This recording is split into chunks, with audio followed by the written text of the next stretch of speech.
Hey guys! For today's video, I'm going to unbox my first Apple Watch. I got this from Dubai and it's a Series 7 Gold stainless steel cellular. Inside the box is another two boxes.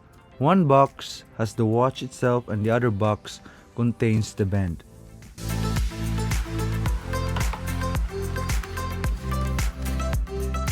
Ito yung watch band that goes together with the watch. Ito yung Abyss Blue Sport Band.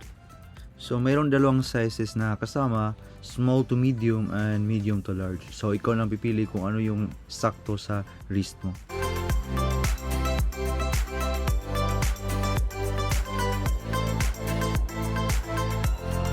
And now, let's open the watch.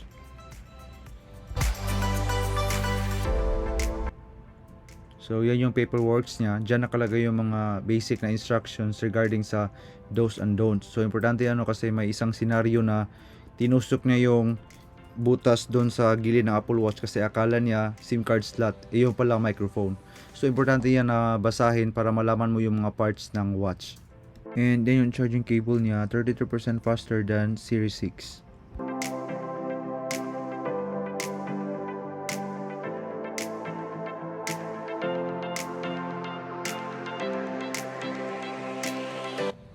Stainless steel case, 45mm yung nabili ko.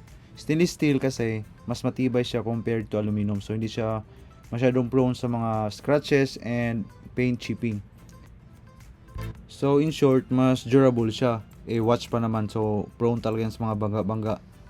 At least kampante ka na hindi basta-basta mababasag yung screen ng watch mo.